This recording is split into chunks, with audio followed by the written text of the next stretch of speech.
If this is your first time listening, my name is Arthur Matthew, And I'm Austin. and together we form the Nosebleed AV Club. And this is our podcast where we discuss cinema. I like using that word now for movies, is cinema.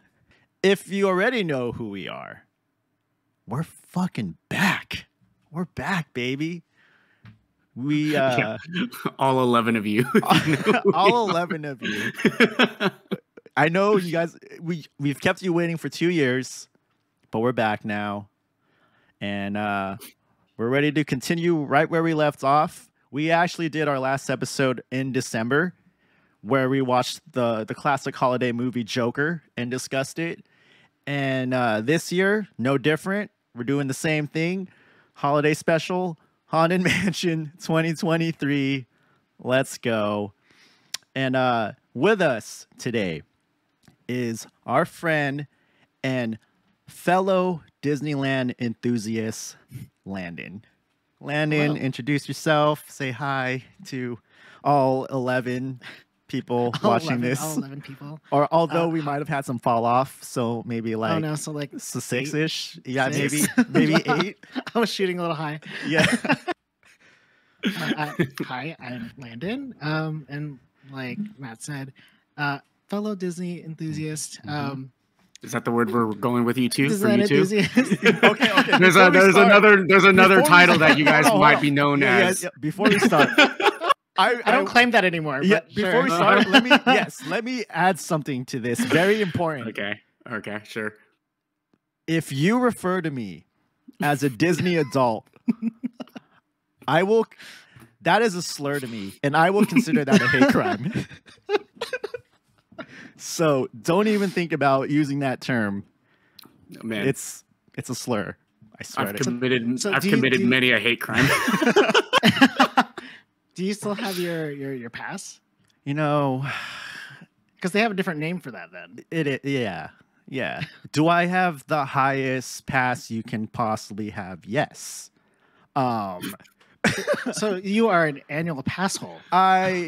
Magic Key is what it's called now. That's true. Yeah. That's true. And do I have the Inspire Key? Yes. Okay, I Inspire. do. But Okay. don't. But not a Disney adult. Not a Disney adult. Not a Disney adult. When I'm there begrudgingly. Okay. That's expensive, but all right. It is. Ask Allie. The last time we were there, I was like, why do we come here? I fucking hate it here. Because you're locked in for a year. And we actually just renewed not too long ago Oh, too. So anyways, Anyway, I would just like to point out that the last time I was ever at Disneyland was with Matt in 2015. mhm. I was also an annual He's pass holder been back there. then. He's been there every year since then, multiple times a year. Yeah, every year since 2011. Except for COVID. All right, COVID. I got a little break. But anyways, enough hate speech. Slander. Enough hate speech. Let's get into the movie. Real quick, does anyone remember the original Haunted Mansion movie with Eddie Murphy? Vaguely. He's like a Vaguely. real estate agent, right? Correct. In it? Yeah. And he's like trying to sell the house. Yes. Oh, is that the Okay. story? Okay. I just Yeah. wanted to I see know if we were going to be going back, like making some comparisons to that one, but if it's Does not it? No fresh- connection, right? No. No. I mean, there's maybe like a slight like nod to it, but Oh, okay. other than that, not really. It also takes place in Louisiana, right? So does this one. Yeah, I was saying like the Oh, original yeah, one yeah. takes place in Yeah. New Orleans. Yeah, Yeah. okay. Because in Disneyland, it's in New Orleans Square. You could have told me it was in Fantasy World and I would have believed you. All right. Austin, you're kind of taking the lead on pointing us in a direction. So whenever you're ready. I think we should just start things off with, well, real quick, did you want to talk about why we decided to make this the movie of the first choice? Yeah, to cash in on Disney adults. There you go. Yes, sir. Yes, sir. Okay, so Stupid Disney adults. I just wanted to kind of go through the three of us, just a round circle of just, you know, your first impressions of the movie. You don't need to get too much into detail. Let's not blow our load in the first 10 minutes, but used you to know, that. yeah. Just you know, just kind of what your first impressions were of the movie and kind of just your first thoughts when you were finished with it. If you want to start with maybe let's start with Landon first and Sure. then go from there. So I guess my first impression was, okay. My overall like opinion of the movie is I liked the movie. And going into it not knowing anything, I think, or having any expectations, because I didn't know if it was a good movie, bad movie. I didn't know anybody. Did you see the trailer? I didn't at even all? see the trailer. I knew Okay. nothing. Okay. I guess I happened to know, or happened to see like a clip of a behind the scenes that I didn't realize came from this movie. It was like a green screen effect thing that happened, and I didn't even realize who the actress was in this clip. I thought it was from freaking like Lion. What is that? Wardrobe. Oh, shit. What the fuck is Narnia? that? Narnia. Yeah, Narnia. I thought it was from that. Anyway, so yeah, I had no expectations going into watching this movie. And so when I was You didn't first see started the Mr. Tumnus cameo as a ghost? I know nothing about this. No, I'm movie. just kidding. That doesn't exist. I don't He know only nothing. watched this movie because we forced him to. And it was okay. I mean, I'm glad you did. I would not have watched it otherwise, because you know, my only anything about Haunted Mansion being a movie was the Eddie Murphy one, and I heard not so great things about it. So I was like, never mind, my pass. I'm not going to watch it. But yeah, I was pleasantly surprised at how I enjoyed the movie. The cast, I think, was chosen. I don't want to say correctly, but I did like who they chose. For It the was well cast. casted. I agree. And the lead, I don't know people's names, but the lead guy, Lakeith Stanfield. yeah. And I've only seen him in serious roles, Mhm. or you know, like activist type of storylines. So having that in mind for him, and then seeing him in this movie was interesting to me. Mhm. And what else? I mean, yeah, I don't know what more to say, you know, before getting really into it. But Yeah. Mhm, generally, I just generally liked the movie for what it was. Mhm. Yeah. So Okay. my opinion on it was when I heard there was the Eddie Murphy movie back in like 2003 or whatever. People pretty lukewarm about it.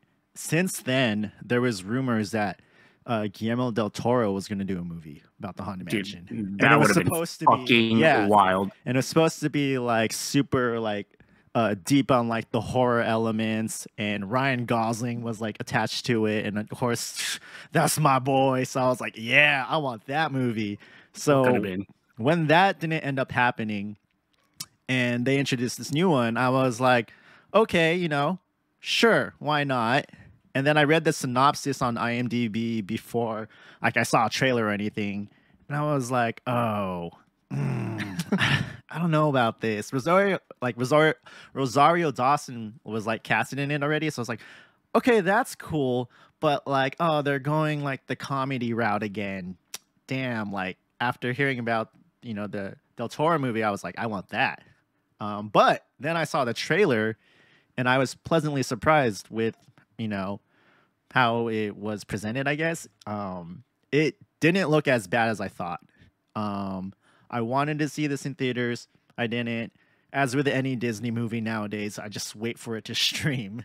So when it came out on streaming, watched it, ended up really liking it. It did a lot of things that surprised me, that we're going to go into detail about. But overall, I had low expectations, came out really liking it. Now it's a Halloween staple for me personally. Oh, okay, Yeah. okay. Mm-hmm. So Yeah, interesting. So, like, I went into this movie with probably the lowest expectations you could possibly have of it. Like, so the only reason I watched it was I watched it when I was visiting Matt and I's younger brother in Virginia when so if you guys don't know, he's in the military and he had to leave for only like a certain amount of time. So we were only going to be able to hang out with him for like a day. So obviously we want to try to see how many things we can do in that day. And one of the only things to do in the area of Virginia that we were at was go watch a movie. Originally, we were going to watch the new Teenage Mutant Ninja Turtles movie, but that was like all like sold out. So we were like, well, this is like the only thing we can do really. So like we have to like do something.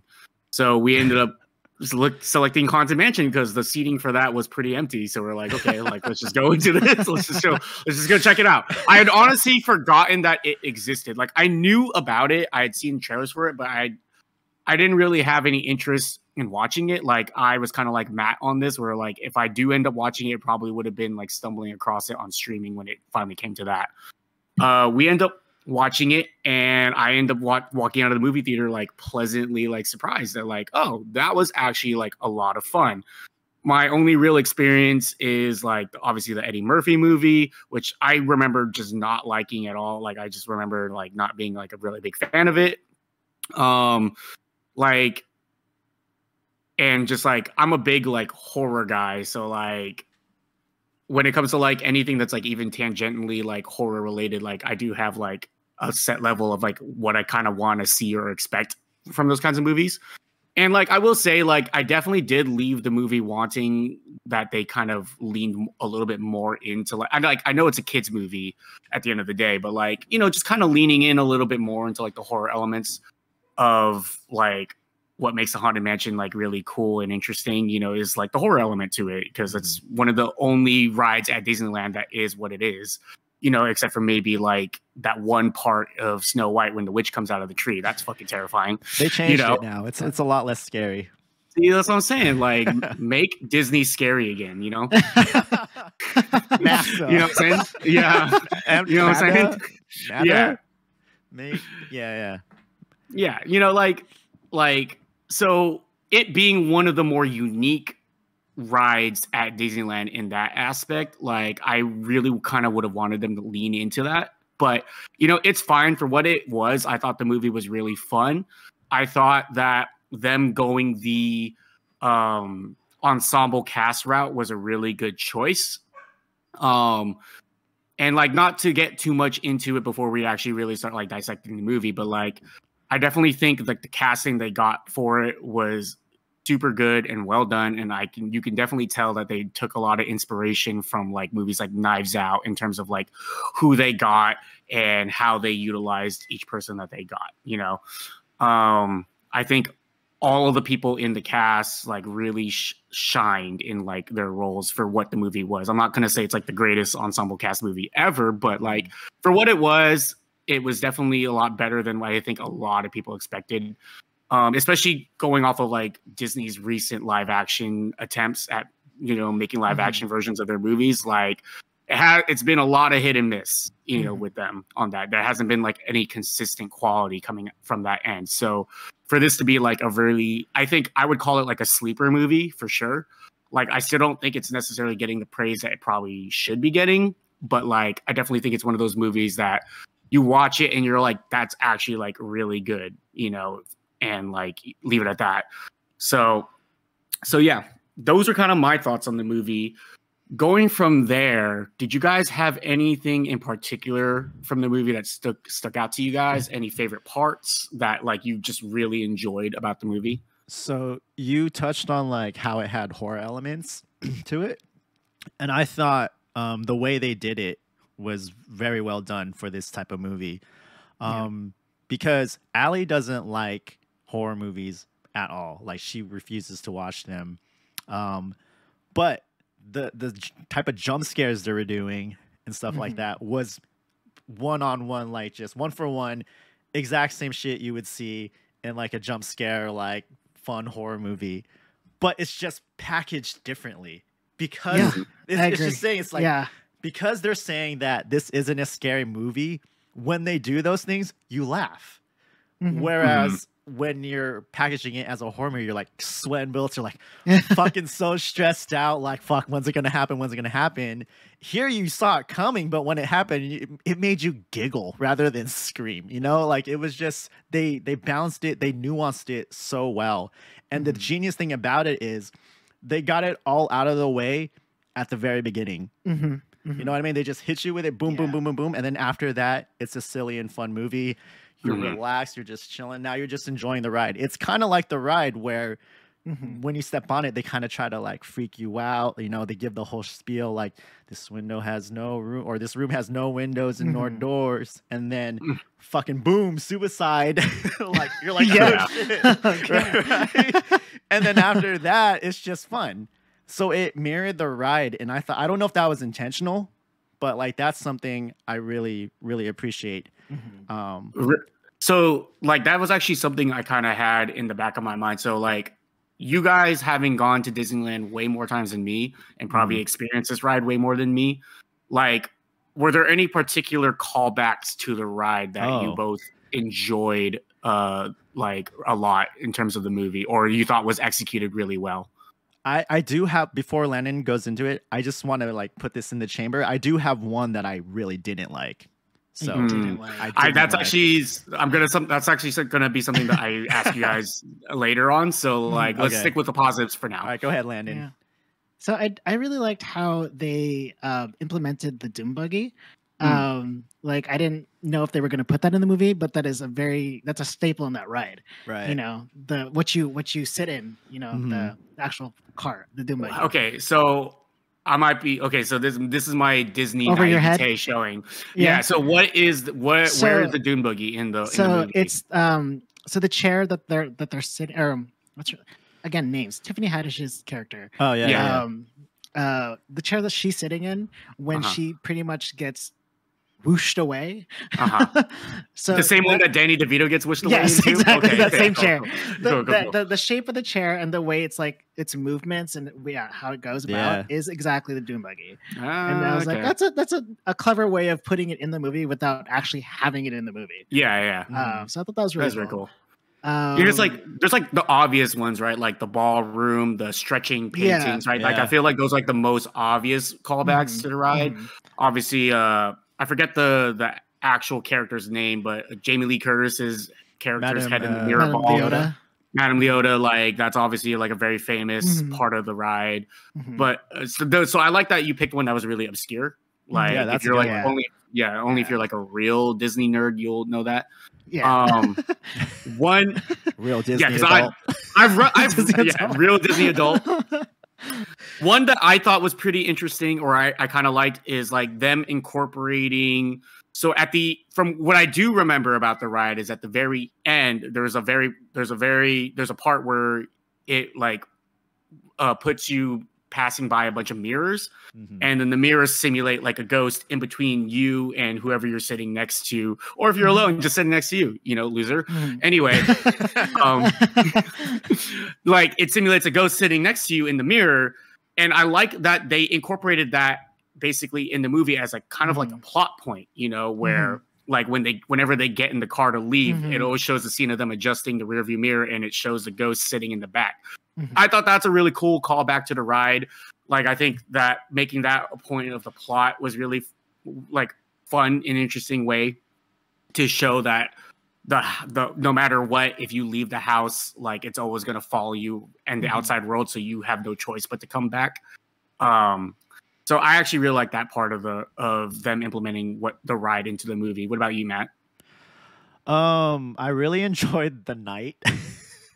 I mean, he always made me laugh. What did I like? What part of the ride is the night on? He's at the very beginning. Really? Yeah, like as soon as you turn the corner, you see like the candelabra floating away, and then he's like just chilling right there next to the chair, like the famous chair. Yeah. He's like right there. Man, it's really hard for me to pick out one thing, having watched simultaneously the Muppets Haunted Mansion, the Eddie Murphy Haunted Mansion, and then this one, like my brain's kind of fried. It's of, all like, starting which to one. blend. Yeah, it all just blends together. The part where Kermit comes out and The part where Kermit and Lakeith Stanfield are like talking to each other. Oh man, it's great. Oh, I do have one that I really enjoyed. It's so in the ballroom scene in the ride, there's these two paintings, the dueling brothers that shoot each other. That whole line where she goes, "Yeah, every time I walk by here, I feel like a sharp pain." I don't know why, but I thought that like, oh, that's pretty cool. Like way to like incorporate those paintings because everything else in the ride is kind of alive, like they're ghosts, they're moving around. These are just stationary paintings that just kind of go boom, and then like that's it. No real backstory to it or anything like that. So them like doing something with that and kind of making it clever and creating that funny scene where they're just trying to jump over it. I really enjoyed. There's the other painting too with the crocodile and the tightrope. Oh yeah, so you're right. Yeah. So with the crocodiles, I don't know how I feel about that scene. No. I don't know if I like that it came alive. Pictures. Yeah, you know what I mean. Like the fact that the alligator actually started coming out and like chasing him. At first, I was like, okay, you know, whatever. They needed to do something with this. How could you not do anything with this room? But I felt like at that point of the movie, I felt like it started turning into like an Indiana Jones type of movie. Yeah, you know what I'm saying? Like I feel like they could have gotten a lot more creepier. Because to me, in the ride, when you're going on the ride, that's actually one of the more clever, interesting, like scarier parts of the ride to me. Like I think it's super like, you know, because it's the very beginning of the ride, you know. So like it's like if you've never been on it before, it is like really like it's eerie. It's eerie, you know, and it's like it's really cool that like here's these what you think is like a normal painting, and then they become like more macabre and like like horrific and like children in a children's way, you know. They're not like it's not like blood or anything, but like, you know, they become more sinister as the paintings expand, and I think that's really cool. And them kind of minimizing that to like for the sake of introducing like an action element to the movie, I thought was kind of disappointing. I thought they could have maybe utilized that in a more scary way, like. Because, like, Landon, do you watch a lot of horror movies? Yeah, so, like, you would know this. Because, like, I know, Matt, you don't watch a lot of horror movies. But, like, what makes horror movies so good, to me at least, is the creativity behind the buildup to a scare. You know, like, setting up the anticipation and the art of that, right? Like I said, the way you frame things. If you tell me this is a scary movie, you start stressing me out. I'm fucking stressed out.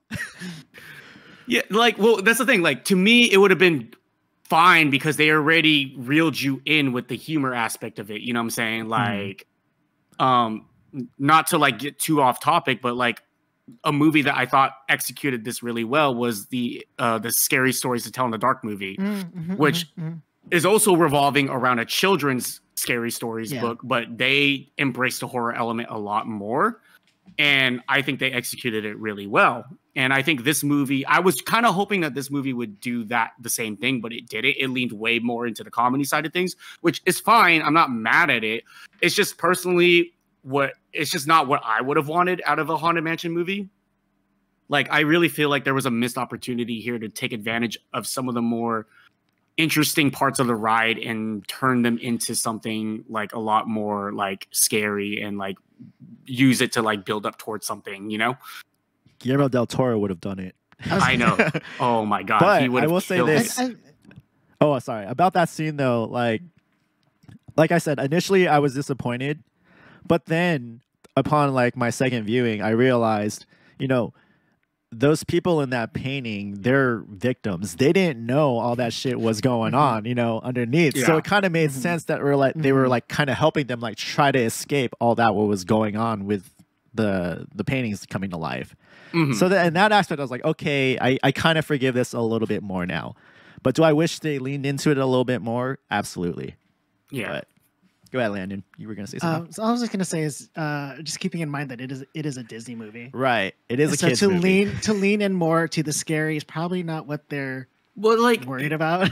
here's where I'll kind of rebuttal that, right? So like Pirates of the Caribbean is also a Disney movie. The original one, there are some genuinely like terrifying and like adult themes in those movies, you know? Like that scene when Elizabeth is on the boat and she gets introduced to like the ghost pirates for the very first time and sees like there's that is when you're a little kid, that is a genuinely scary scene. And I would argue that scene alone in Pirates of the Caribbean, a non-horror ride at Disneyland, is more scarier than anything in this. Like maybe the beginning of this movie, right, with the bride and the painting. But that's it, right? Like to that point though, I will say this: Pirates of the Caribbean, you could make up your whole entire own story too. You don't need to center it around an attraction, right? It could have been any pirate movie, and you slap that title on it, and it's like, boom, there it is.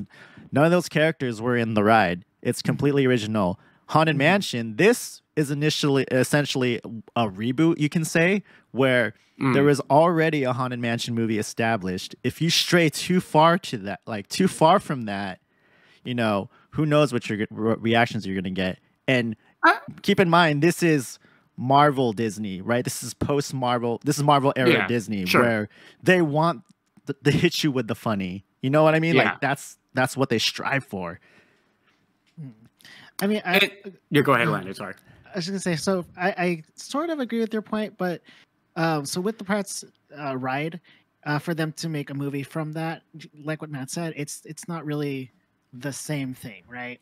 Whereas with the ride for Haunted Mansion and then this movie, it's clearly, you know, it's based off of this ride. And so with the ride, it is very much a kid-friendly, scary ride. So that's why, in my opinion, for how they did scary in this movie, like just the right amount of scary. Yeah, exactly. They balanced it well. For I mean, what it is. There's a lot of callbacks to the ride in the movie, the first movie. For Pirates? Pirates? Yeah. But I will say Pirates this. I don't think Pirates was necessarily marketed towards kids. No, exactly. It's they just made an adventure movie.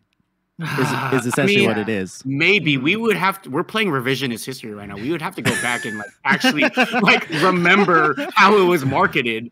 Like, because like I gobbled that movie up as a kid. Pause. Like, but just, I was all over that movie as a kid. Because just comparing the rights how it was marketed. Yeah. So if you're marketing for a Haunted Mansion movie, you're going to use a lot of the cues from the ride, whether it's the music, the wallpaper, some of the characters. There's going to be instantly recognizable things. I vividly remember seeing the first Pirates of the Caribbean trailer. It literally hit me with just pirate shit. Pirates, boom, boom, boom, boom. Like all these things, like, what the fuck is this movie? And then you see the title, Pirates of the Caribbean, and you're like, oh, damn. See, that's like, I get that. I get that. Like, but like for me, like when you actually watch the movie though, there's so many like you guys are like the Disney adults, whatever. You guys are I don't know if you're like I'll stop this podcast right now, sir. I'll stop this right now. You know, I don't know if kill this thing again. Mention like stands, whatever. Pirates of the Caribbean, that is my shit. Like when people ask me what my favorite movie franchise is of all time, like and it's great. Pirates of the Caribbean might be it. It's fantastic. Watching that movie, like there's so many times where like I could point out like, oh, that's a callback to the ride. That's a callback to the, and I'm talking the original ride, not obviously before they inserted like before Johnny they added Jack Sparrow. Before they added Jack Sparrow and shit to it, right? like I watch those movies and I can like point out like all, even though I haven't been to Disneyland that many times, like I'm like, oh, that's because like if there's one thing I'm like a sucker for, it's like Easter eggs to shit. Like I love that shit, whether it's video games, movies, whatever. So like, I eat that shit up. You know, pause. The thing is though, like again, Haunted Mansion, there's just such a specific aesthetic. There's such specific characters that when you're watching the movie, again, at the end of the day, this is probably marketing, right? So it's like the characters are the ghosts, though, and you could do whatever you want with them. No, you can't. No, they're very specific. Very specific ghosts. All those ghosts, all those like ghost army people, aside from the generic like skeleton looking ones, are characters on the ride. Yeah, I know, but like, is there like specific lore for them? Some of them. So you know the little gravestones before you. Well, I don't know if you know. Yeah, I do remember that. Yeah. So they're all like little funny punny Puns, names yeah. and stuff, right? Mhm, So mhm. they kind of set up this ride to be like, this is going to be funny, scary. Yeah. And so all those ghosts, like for majority of who are in the movie, Mhm. they are on the ride at some point, or like Yeah. they are. That is a callback to some Mostly ghosts in the ride. graveyard scene where they're all Mhm. singing. There's a Yeah, lot of the yeah. characters, Yeah. like the mummy guy, the opera lady. They're Yeah. all in there. Yeah. So, I mean, again, with your point of like the ride in the movie, just them being marketed a certain way, the Pirates of the Caribbean is definitely more towards the adults and just like young adults, whatever. And then Haunted Mansion, it has the appeal to people who like scary things, but also it's scary enough to not scare away a child. Sure. Even when you're getting on the ride or leading up to the ride, it is eerie. It is kind of like, if you've never ridden it before, you might, you're kind of feeling like, oh, it's going to be scary, but it in 2.5 seconds, it's just like, oh, this is not scary at all. Sure. And honestly, it's a ride that I don't even care to ride. Like I'll say that. Yeah. Blasphemous. Like if I went back to Disneyland this past like month, we didn't ride it, and I wasn't upset. You know what though? You know what? I just saw that. So my favorite ride in Disneyland of all time is Haunted Mansion for the holidays. So it becomes Nightmare Before Christmas. Yeah. The opportunities you're gonna have to ride Haunted Mansion as it is getting very limited because they're starting Halloween in August now. So you could only ride Haunted Mansion normally January to maybe the end of July, if not the middle of July, before they start. This needs to stop, dude. That's like crazy. this whole look, I get it. People really fucking like it, but like this whole Halloween is a month-long shit needs to end. Like it needs to stop because it's ruining the rest of the world. They're starting it in August, dude. It's the same thing. It's the same thing with fucking Christmas, dude. They start putting Christmas up after Halloween. Hold up. No. Literally, it goes Christmas, it goes Halloween, then Christmas. I'm like, can we put some respect on and I understand there's some fucking complicated history behind it, but can we put some respect on Thanksgiving, the holiday where we all get to hang out with our family and eat good food? Can we all just give thanks? Damn. Sorry, can we give thanks before we get another day off of work? It's getting to the point where there's only ever going to be like 3 holidays a year that people care about. It's enough. We can't let these corporations fucking dictate what we care about for us. Yo, honestly though, Thanksgiving does get the shaft because what are we talking about during Thanksgiving? Black Friday. That's what I'm saying, bro. Like I'm trying to eat. Black Friday and Cyber Monday. The cookout is real, bro. Like for real. Like come on, dog. Like disrespect, dude. I hate it. I mean, yeah. I hate it. Like so, Landon, next time you're there, you might want to just ride it. I'm chill. Landon's like, I'm good. I've ridden it quite a few times. I mean, so have I. It's one of my favorite rides for sure. But I think I do prefer it during the holidays too. 100%. Because there's definitely more things. Yes. It's Yeah. Before we move on, I do want to shout out like the cast like more in depth. Like I think I have a question on one of the cast, but go on. Oh, okay. Go ahead. Go ahead. Let's hear it. Wait. Okay, go ahead. Oh, go ahead. No. I want to say it's maybe like 10 minutes into the movie, we get fucking Jo Koy. I'm just like, no, the cameos. Hello? Yeah, I was like, huh?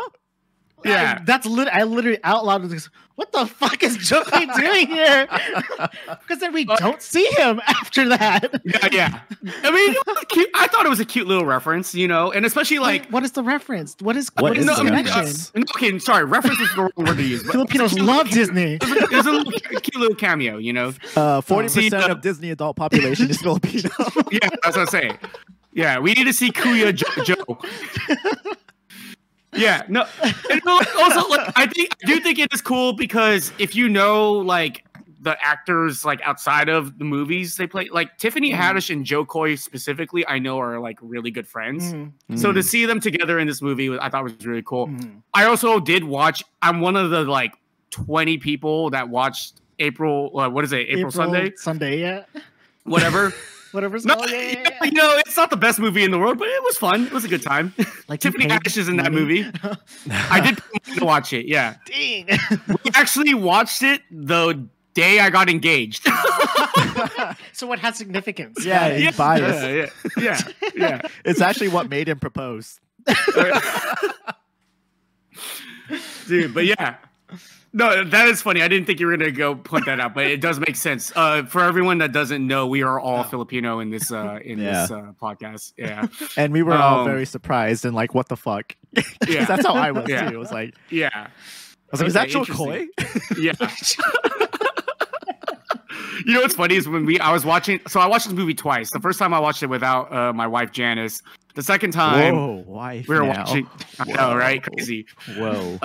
The second time we were watching it, I was like, you know who that is? You know who that is? I was like, and she's like, yes, of course I know who that is. Like, The man responsible for her engagement.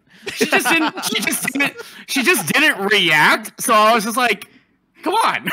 She didn't react?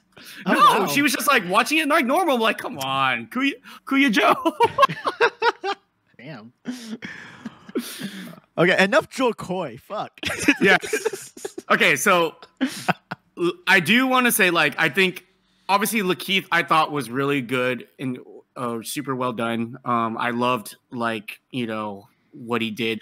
He has such a way of like acting where like he approaches, the way he acts is like so nonchalant, but it like, I don't know, there's like levels to it, you know, like It's I very really appreciate natural. it's very natural. Yeah, it feels very natural. So I thought he was really good in this movie. I thought I don't know the actor's name, but I thought whoever played the kid was he good, was he was dude. really super yeah. He fucking had good, good dude. like mannerisms and like his timing. mannerisms, like the way he emotes, like his Yeah. comedic timing, like yeah. Also, who- he looked so old at the same time, though. Yeah. It wasn't me. Wasn't me. Yeah, I agree. I was I like, agree. Yeah, yeah. Huh. yeah, I was like, That scene where like Lakeith, I think it was Lakeith. I don't remember if it was Rosario Dawson or Lakeith, but like when they were asking about like the kid, I think it was Lakeith. When they were asking about the kids, the bullies chasing him and shit, and he's like, "Yeah, they were running me home." Yeah. That was so good. So fucking That good, was dude. genius. So fucking funny. Yeah, like the kid was really fucking good. He was really good. I thought Danny DeVito was a lot of fun in his role. Tiffany Haddish was really, like, they were all really good. Matthew McConaughey worked a lot better than I thought he would in this movie. He's not I in thought this movie. He's not in It's this like movie. Matthew McConaughey. Sorry, Matthew McConaughey. Sorry, Owen Wilson? Owen Wilson. I Sorry. was like, yes. Who the Sorry, hell did Owen he Wilson. play? Which ghost was he? he was This man knows Jo Koy, but Yeah. not Owen Wilson. Owen Wilson. Sorry, they kind of give off the same energy in my defense. Yeah. Yeah. Owen Wilson. Wow. My bad. Wow.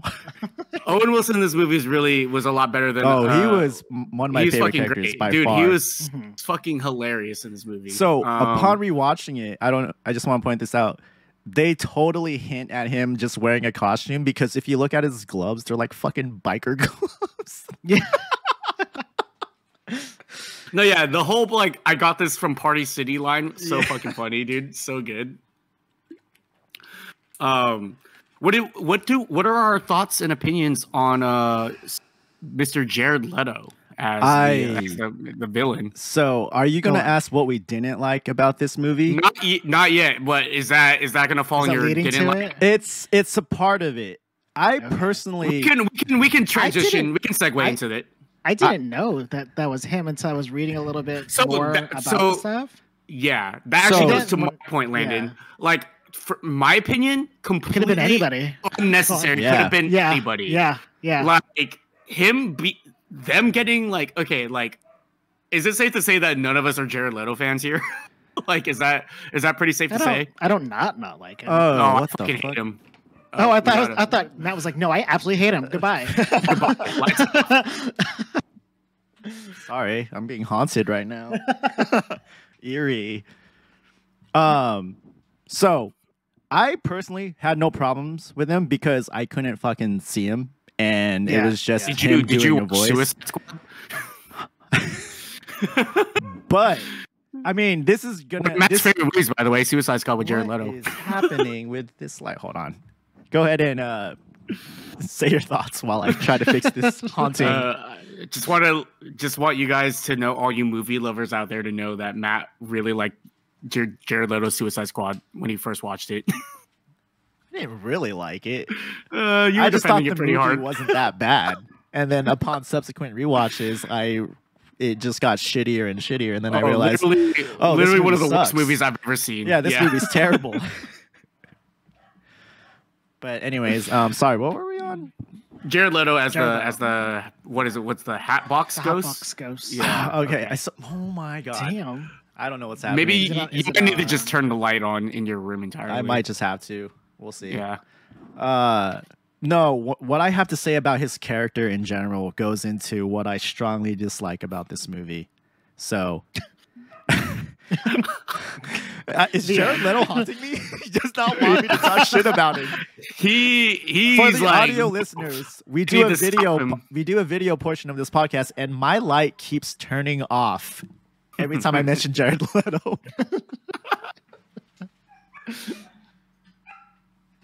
Go ahead, guys. Yeah, no, I agree with you, Landon. Like, completely irrelevant. Could have been played by anybody else. Is there somebody in mind that you would have liked to see play that the Hatbox Ghost? I didn't think about that, no. But like, just the way it was presented, like, honestly, like we just said, it could have been played by anybody.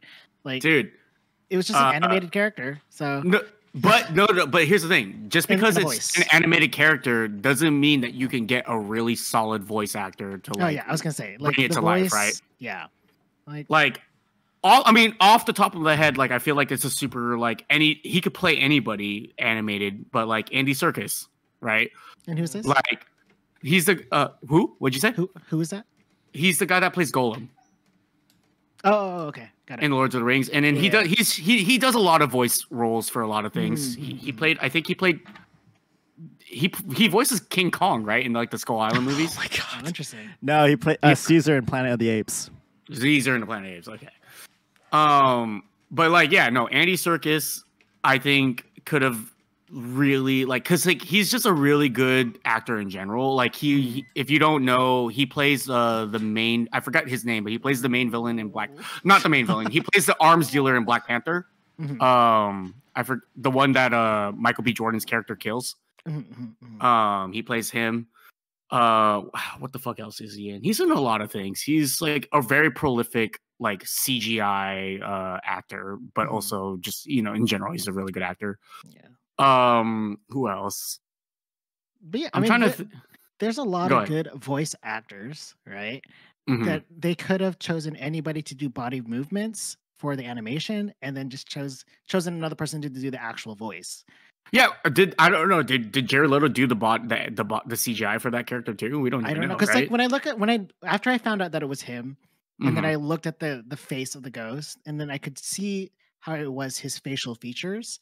Yeah, but like, how much did he really have to do? Like, if he was doing any acting, like physical acting. Yeah.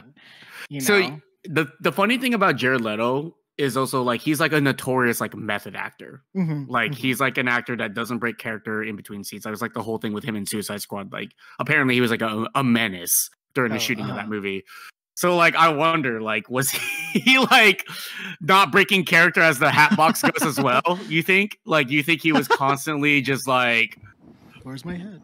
Like, bring me my coffee, or I will take your soul. Like, even the voice, I guess I don't really know Jared Leto like a whole lot. Like, even just hearing the voice, I don't know how much of that voice was his. You know, like, it was pretty heavily modified, I think. Modulated, right? There was So definitely modulation. Again, it could have literally been anybody. Yeah. Before you go into why you think your negative thoughts on him, do you think there could have been someone better that played that role, Matt? No. I mean, it's a voice actor. It's a voice actor role, right? So I think any number of people could have done it. It does sound like, well, okay, so the Hatbox Ghost doesn't talk on the ride. He just kind of goes, right? See, you could have done it. Yeah, I could have done it. So I'm like, he sounded like that when he laughed, but other than that, like, I feel like anyone could have done it. Anybody. Yeah. We should just do like video games that had Troy Baker voice him. But yeah. So do you think they chose him to be a big name or like? Yeah, most. Oh, 100%. Definitely. Because the way 100%. they put, I don't know if you guys remember the opening credits, but as it's going through the cast, he gets and Jared Leto as the Hatbox Ghost. Like, oh shit. Look, as much as I don't like him, there's no denying he's a big name actor. He is. Like, people are going to go to the movies to watch him. You know, so I definitely, But did that they definitely really was see intentional. him? They sort of. His name's attached to it. His name's attached to it, so that's enough for some when people, they you know? when they do like the whole spiel on that on his character in a human form, he's in there for like a little bit. Okay. Yeah, so he's there. Look, there's a lot of 30 Seconds to Mars fans out there, you know. Dozens of them. Dozens of them. There's dozens of them. All right, so what's your big gripe? My big gripe was the Hatbox Ghost as a whole. The way they handled that pissed me off because to not only the Disney adults but the Haunted Mansion adults, the Hatbox Ghost is a huge character. Think Boba Fett. So yeah. What? Yes. So fucking way, dude. So you're joking. I'm not joking with you, bro. That's I one don't of the most prolific Star Wars characters ever. I don't fucking play like that, bro. I don't play like that, bro. God. So when the ride this opened, is news to me. I'm gonna hit you with some history, bro. All right, go for it. So please. when the ride opened up originally, he was in the ride back in 1950 whatever when it opened, or I forget when. Sure. Okay. But he was very quickly removed. So he was originally at the end of the bride scene. So it's you go through the bride, you see all like the headless people or the portraits or whatever, and then you drop down. Right before that drop down, that's where he was. They took him out, right? Okay. And then for years there was rumors that Disney's gonna bring him back, right? So when did they take him out? So you said he was there from the beginning. So he was there like at the 50s, right? The 50s. Something like that. Maybe after the 50s, because Disneyland opened up in 55, so it was some time after that. Okay, sure. But he was originally there. They took him out. I don't know why they took him out. I don't remember His when. The mechanic? The effect didn't work properly, the way they right? wanted it. Yeah. Okay. So there's that, right? Good thing we have some Disney adults here. 2016 Disneyland Expo or D23 Expo. They're showing off this new animatronic. Who's the model for it? The Hatbox Ghost. And it's a fucking crazy animatronic. It's like coming at you, very fluid. You said 2016? Yeah. So he hasn't been in the ride since they originally removed him. Yeah. So up until 2016. So when was that expo? 2016. Maybe it's 2016. Okay. I'm getting my dates might be wrong. Forgive me, Disney adults, but approximately modern times. Yes. Okay. So, but that's beside the point. So they show off this animatronic, looks fucking crazy. You're like, oh shit, that's gonna be in the ride. Mind you, it doesn't make sense for it to be on the ride. It's way too advanced for all the other animatronics, it's very right? odd. Yeah. Sure. Yeah. So 2017, I think, maybe I could be wrong. 2018, whatever. They put him back on the ride. He's back. Fucking Hatbox Ghost is back, baby. Yeah, it's the fucking wackest animatronic I've ever seen in my fucking life. He doesn't move. It's literally just the head transporting from his head to his fucking box. I am so disappointed. It makes sense that, yeah, okay, cool. You can't do anything crazy, but that was fucking lame. And then here comes this fucking movie, and I don't know if he was in the trailer or not, but I think they should have kept him a surprise. They should have kept it a surprise. They should have been like, what's going on with this mansion? Why is everything happening? And then boom, you get the fucking Hatbox Ghost. But you don't even get to anticipate it. Like, I had no knowledge of this movie. like, or what was Yeah. going to happen. I don't know if he was revealed. I can't remember the first trailer. I don't remember any trailer after that, if there was any. Yeah. But I had no idea he was in this movie. But I'm reading the fucking opening credits, and I'm like, yeah. oh, Jared Leto as the Hatbox Ghost? And then they like hit you over the head with it quickly. I'm like, oh, that's lame. That would have been such a good reveal. And that would have made everyone like fucking cream their pants.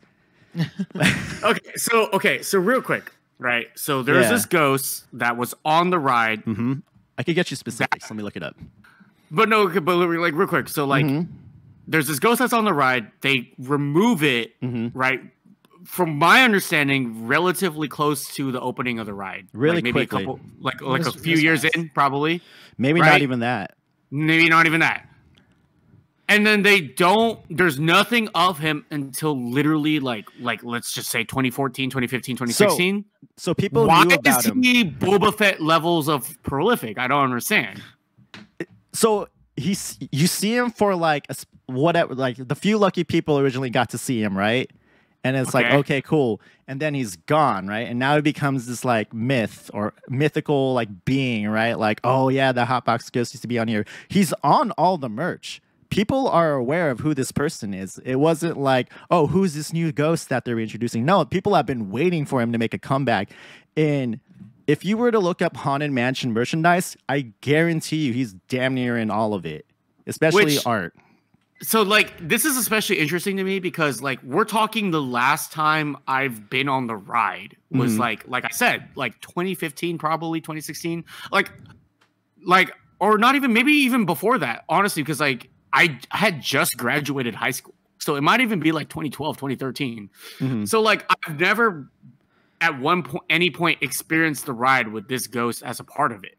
You know what I'm saying? So, like, to me, him being such a big deal, that's fucking news to me because like I've never seen the ride with him. So when he was the villain of this movie, when like I'm not gonna lie, like I recognized him. So yeah, I probably did see some of the merch or advertisements for the ride with him on it. He was, for some reason, even though I according to what you said, I don't think I've ever seen him as a part of the ride. But for some reason he was recognizable to me. Like, there was just no significance. You know what I'm saying? Like, it didn't mean anything to me for him to be the main villain of the ride.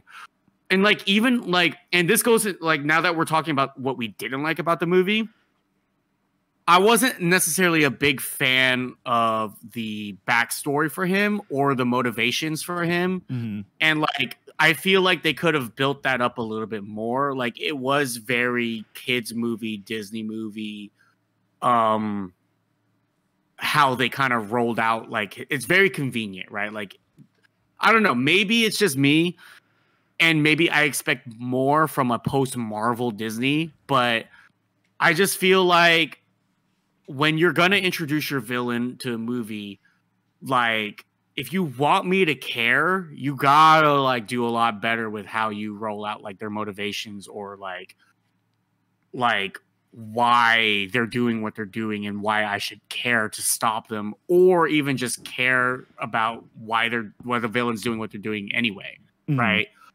Like there's like Pixar movies do this really well. Like Pixar movies can introduce a villain in the same movie, but still give you enough reason to like either sympathize with them and understand why they're doing what they're doing, but like also be like, he still needs to be stopped though. You know what I'm saying?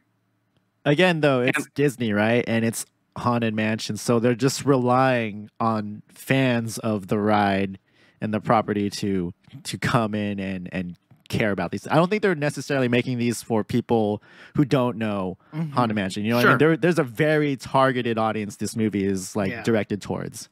And maybe it's my fault for like... It is your fault. Having, and like, I'm acknowledging that. Maybe it's my fault for having... Because like, it's not fair to compare this to any other... Like, if I'm going to compare it to a movie, right? Other Disney movies based off of rides.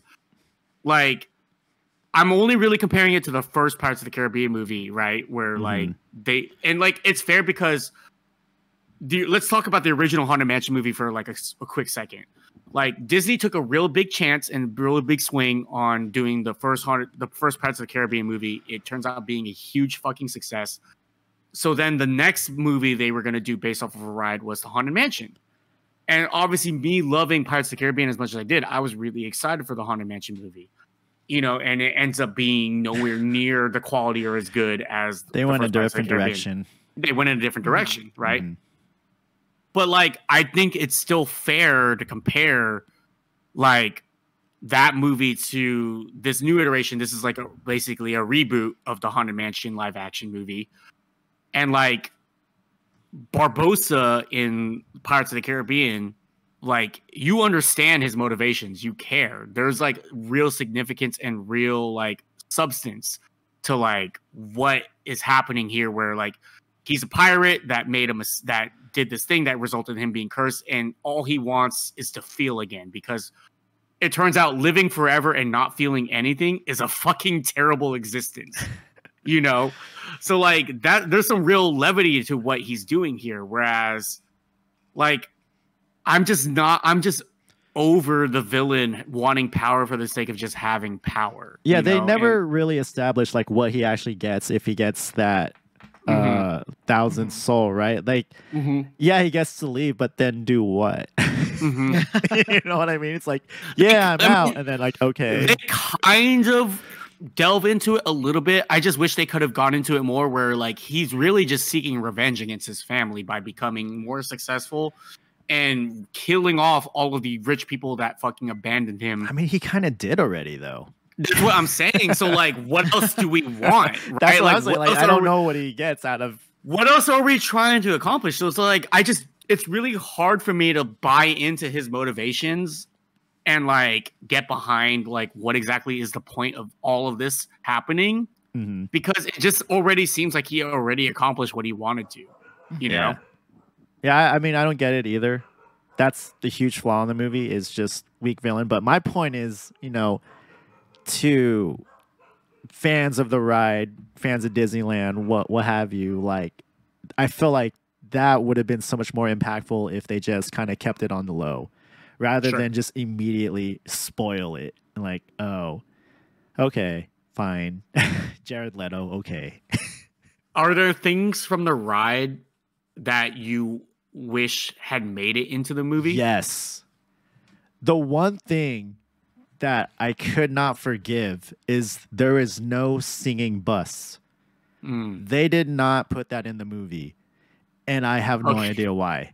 My Disney ignorance is showing. Where the fuck is the singing bus? So when you're going through the graveyard and they're singing the song "Grim Grinning Ghosts Come Out to Socialize," there's a part where you're seeing like statues, and one of them's broken, and they're like a barbershop quartet, and they're singing this song. Oh, bus, like statues. Bus. Yeah. What did you? Bus? Like a bus? Yeah, Like a bus? like a vehicle bus. I thought that's what you were talking about. Okay, no, the singing bus. Got it. Statues. Got it. Okay. They didn't put them at, and I thought, okay, it was like, when are they going to come? When are they going to come? At the end, when they're doing the whole like celebration scene, the very end of the movie, when the credits start, before the credits start rolling, I thought, okay, here's the perfect time to just like show them, right? They're singing the song. No, nothing. No representation at all in this movie. And I was like, that is so weird, because that's such a big part of the ride. It was very strange that they left that out. What about you, Landon?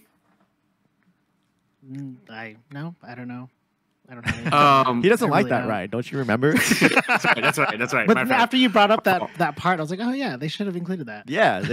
So, correct me if I'm wrong. Maybe I missed it, but was there any reference to the candle in the hallway? Yeah. Part of the ride. Yeah. Where was that? They showed it a couple times. A few times. Okay. Yeah. Okay. It's sprinkled out. Just when they look down the hall that just keeps going. Yeah. Okay. It's just. And then there. when he's like going between the worlds, they're like floating around too, I think. Yeah. Oh, so that's actually an interesting point. How did you feel about like them showing, like, what was their take on like him going to like the ghost world? Like, were you fans of that? Did you think it was cool? I thought it was interesting. I thought it was an interesting thing to just add another layer. That makes sense, actually, now that I'm thinking about it, to kind of understand, I guess, why they're stuck in this place. I will To be say able to this see though. the ghosts and all that. Right. I will say this though. Fucking Master Gracie, like there was no fucking point to him. No. Yeah. He was he's such a big part of the Eddie Murphy movie. Like he's damn near like the driving force almost of like to why the events are happening. In here, it's like, oh yeah, he's trying to summon his beloved, but like at the end of the movie, you don't even see him. He says, here's how you leave. Okay, I'm a dip out now and never be seen again. You know what I mean? I was like, what the fuck? That's it. Also, that guy pissed me off because I could have sworn it was Zachary Levi. I'm like, that's Zachary Levi. That's fucking Zachary Levi. And then I looked. I was like, that's not fucking Zachary Levi. What the hell? Who is this great value Zachary Levi in my face? Like, I don't know. It's just driving me crazy. What else has he been in? Did you see that? Dude, he's like some random ass dude.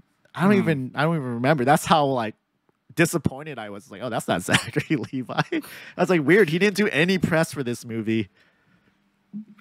Yeah. So like, I feel like one of the more interesting aspects of the movie, or like the downsides of like the negative parts of all this shit, was like Keith getting like possessed, right? That whole notion of it. I feel like there could have been so much more they could have done with that, and like some really interesting stuff that they could have done with that, and they didn't. So like, I really thought the climax of the movie was one of the weaker parts of the movie. Yeah, that's like, where I could kind of zone out. And it was like, entertaining. Yeah, it was entertaining for sure. But like, so like for example, right? Like the kid, they established that he's talking to his dad, you know, throughout the movie, like in little tidbits, and then the big reveal is that his dad's been dead this whole time. Which okay, that's fine. It's whatever. But like to me, you already introduced the idea that he can get possessed.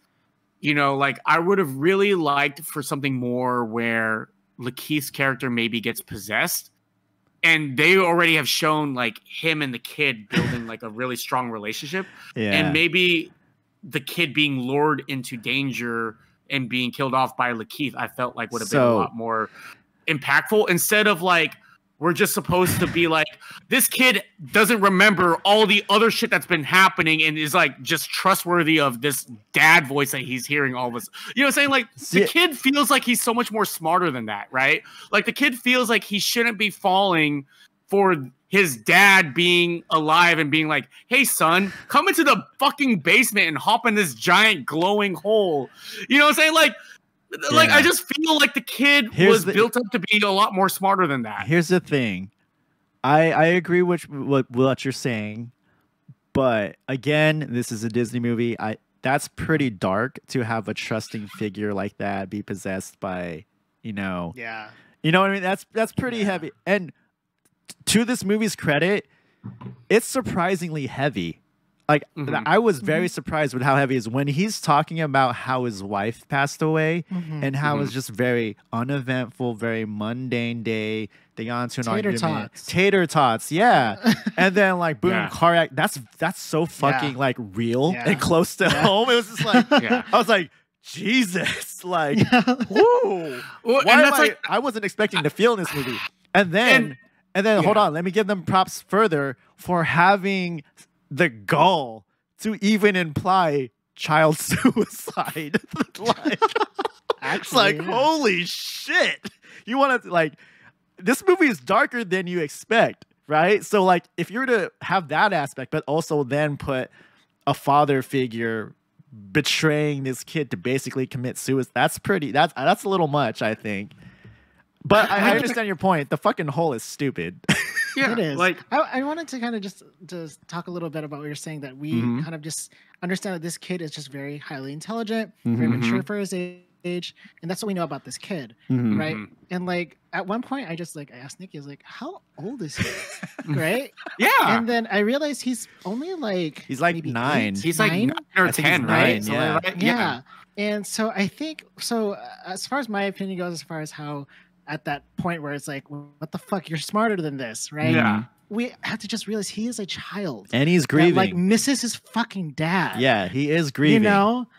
And like, so it made sense to me that, okay, he's going to be dumb right now because he's like, oh my God, dad, Yeah. And to him, it's not like ghosts aren't real. Like you can't talk to people who passed away. Apparently, it's very real to him. It's very real. Oh, for sure. But he understands that. Like, to me, he's displayed instances where he understands that the ghosts associated with this house are under control or like have a sinister like aspect to them. You know what I'm saying? What like, I will agree with is that his turn where he starts trying to like go towards the light, it was very sudden and it didn't feel very natural because like, hey, stay in the car. Like, okay, I'm gonna talk to my dad. I was like, yeah, okay, that's weird. Like that's all I'm saying is like all I ask for movie, and this will be a consistent thing that you're gonna see me stand on business about when it comes to like how we critique these movies. Is like all I ask is that you stick and you keep the same energy with your characters that you introduce throughout the movie. That's all. Like you've displayed that this kid is smarter than the average 9-year-old. You've displayed that he, you know, is someone that you can rely on in situations like that. But then he does something as stupid as this just because it fits the convenience of creating drama for your movie. Like, keep that same energy. This kid is smarter than that. It's way more believable to me for him to attach himself physically because like he's in real life he's attached to Lakeith Stanfield's character. I get it because they kind of hint towards his dad's dead. He knows his dad's dead. You know what I'm saying? So for him, you already see him building that father-son relationship with Lakeith. However, though, we as an audience don't know that he's dead up until that point. Yeah. Like, of course, it's like heavily implied. He knows, but that only works. So the whole thing that we don't know, that whole thing doesn't work unless we know that the character doesn't know that either. If the character knows it and we don't know it, it doesn't work the same way. That only works when it's the other way around. When the audience knows, but the character doesn't know. And it's, you know what I'm saying? I somewhat disagree with that, but I mean, I get what you're trying to say. I get your whole point because again, it is stupid. Just the downfall is just so quick. Also, this movie does really fall apart like when they like try to resolve things because like they get the fucking hat, right? Why the fuck do they stop for Burger King? They're hungry. Before we do this, I need to eat. They've been doing all this. We have not seen them eat once. Keep in mind, this is all while the other people are fighting for their fucking lives from an alligator they and come shit. back and they're like surprised that mom is tied up. It's like, bro, really? Like this movie does just like crumble at the end, like it kind of does so hard. Yeah. It absolutely crumbles, but the in between is great. I will say this though, when it got heavy, when he was talking about his wife dying, how did you feel about the Danny DeVito joke with what was the cholesterol on her or blah blah blah? Because if I'm telling that fucking story and I'm like clearly fucking torn up about it, if some motherfucker who I barely know says shit like that, I'm not gonna be like, yeah, so, man, like, I needed that. Like, what? No. I honestly don't even remember him making that joke. That's how impactful. Like, it probably should have never been in there, right? They should have like, cut that out completely. Yeah. Yeah. But I will say this, like, Danny DeVito's character the whole time around is just chaotic energy, right? Like what? Why the fuck? What about his character indicates that the second time we see him, for some fucking reason, he's in a clear jacket, hat, suit. Like they should have just started out with him in that. We're gonna do that, you know. It's like, okay, he's quirky and he like has interesting fashion choices. No, the first time we see him, he's dressed normally. So we have no indication from a filmmaking standpoint. There is nothing to suggest to us that he is this like really out there quirky professor. But then for some reason, the second time we see him at the fucking hibachi restaurant of all places, he decides to wear a fucking clear fucking suit to protect him from the shrimp being thrown at him. It was like so on his suit. It was just so out of left field for me. I'm gonna be honest. You could remove his character for me, and the movie stays the same. No, it does. I agree. He's the most pointless character. He's super pointless, but I do think he adds to the movie, like in terms of his comedic points. But like you're right, in terms of the plot, in terms of how important he is to the movie, he is completely unimportant. Why do you like, think? Do you think Danny DeVito was crucial to that role, though? No. Like, did they have? No. Did it have to be Danny DeVito? I mean, who else could have like Jared Leto? Jared Leto? No, absolutely not. Who was more crucial to their role, Danny DeVito or Jared Leto? I don't know. I really don't know. I don't know. Listen, like, yeah, in terms of like the ensemble cast, Danny DeVito is probably the least impactful, important character. I still enjoyed seeing him in the movie, and I thought he did add like his style of comedy. I thought was fine for like, and it fit in fine with the rest of the characters. I'm not mad at it, but like just the way that he's directed or the way they constructed the character is just like, it's just like, why? Like, you didn't need to do that, you know? Like, you could have gone a completely different route with this, and it would have been either just as fine or worked even better. They could have saved so much money if they got rid of his character and then just casted me as the Hatbox Ghost. Just saying. Yeah, because like his whole thing was like, they take the fucking plans from him, and he's all freaking out because like, don't take these from me because like this is the only negotiating thing I have for you to take me to the house. And then he goes to the house anyway. So like, what was the fucking point of him like throwing that whole fit? You know what I'm saying? Like, he could have gone to the house at any point in his fucking life, but he doesn't do so until they steal the fucking like house plans or floor plan for whatever from him, and then he goes to the house. Like, clearly you didn't need a reason to go, you know, like you could have gone at any point, you know, like if I don't know, it was just like, can we talk about Lakeith Stanfield's character real quick? Yeah, and how much of a fucking asshole he was in the beginning. He really was, bro. He's mad. He's grieving. But no, this is like years already. Dude, but like, fucking hold on. loved it. I loved listen, it. Listen, to go to the fucking house, right? Take $10,000 straight up in cash and not even have the decency to even fucking try to take a real picture. Like, to literally go like, you fucking dick. Like, and then you find out later. Oh yeah. And then you find out later when he's freaking out because the ghost is in his house. He didn't even bring his fucking battery thing because it's in fucking junk drawer. So like, dude, what a fucking dick, bro. Loved it. What a dick. Loved it. And to me, it's just funny that in these type of movies, like, the possibility of something being haunted is just like, no. Like, how do you look at that house and be like, yeah, no, nothing's in here.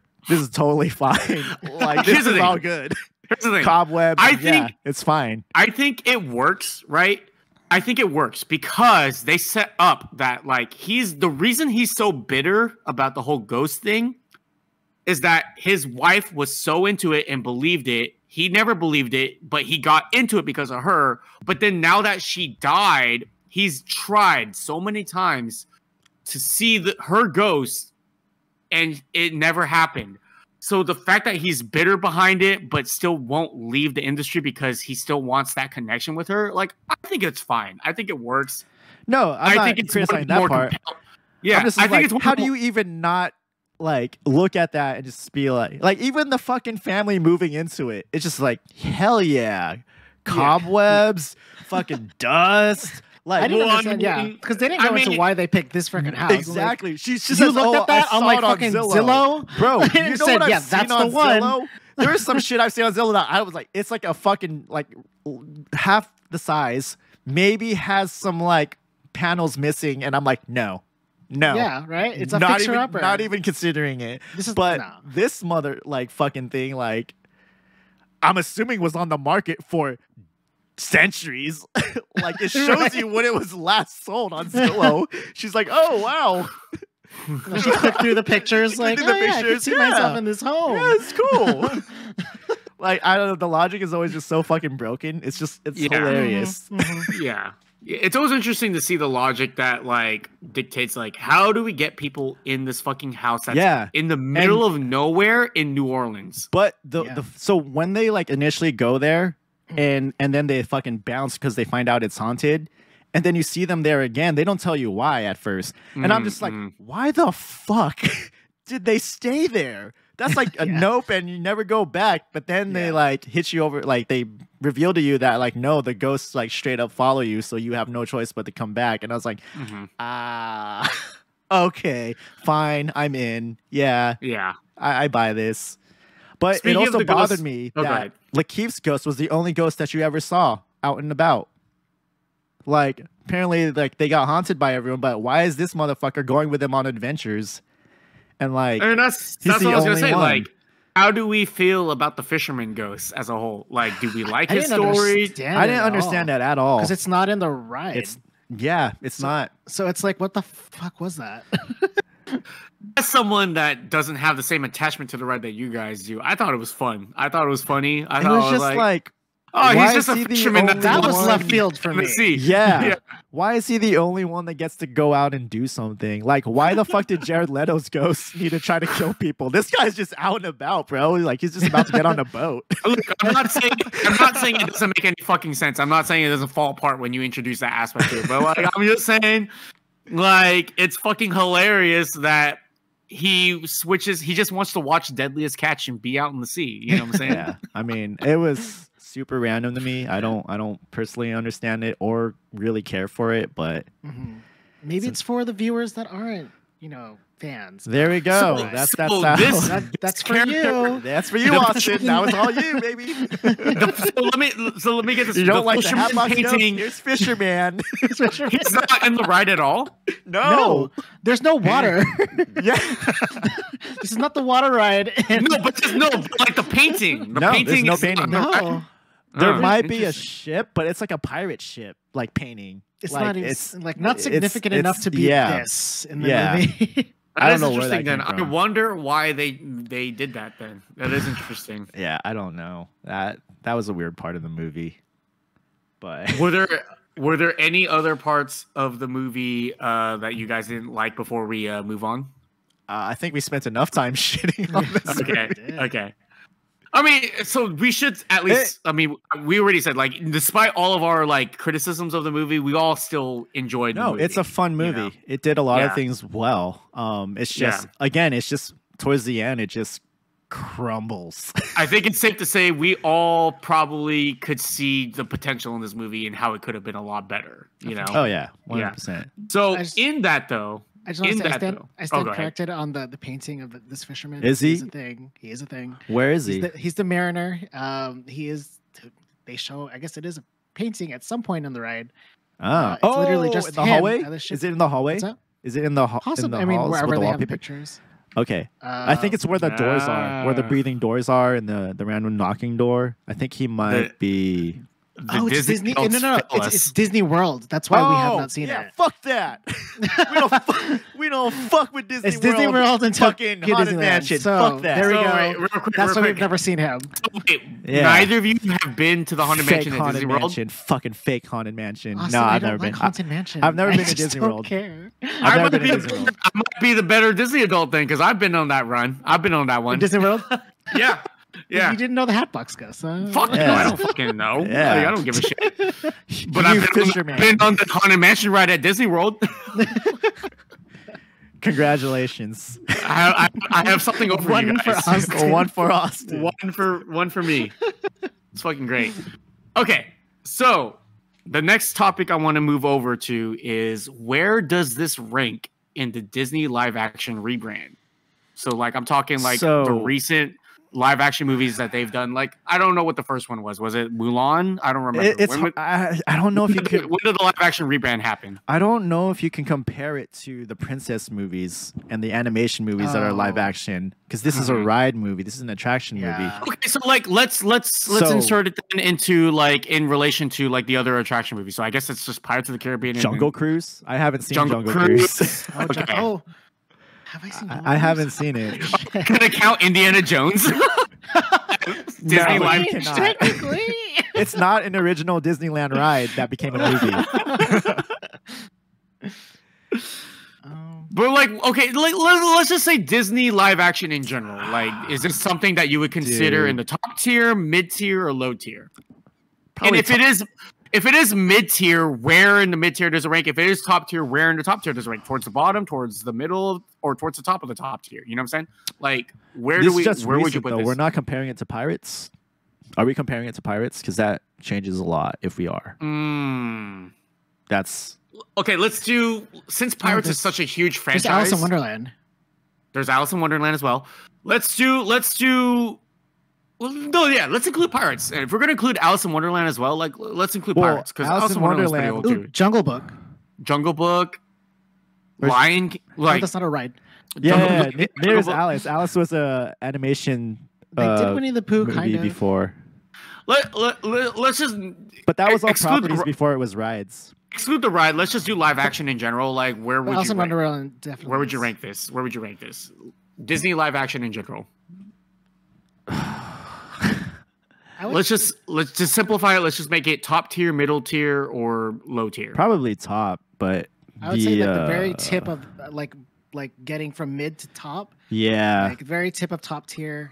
That's where I would put it. So low top tier. Low top tier. Low top tier. I mean, are we including Star Wars in this now?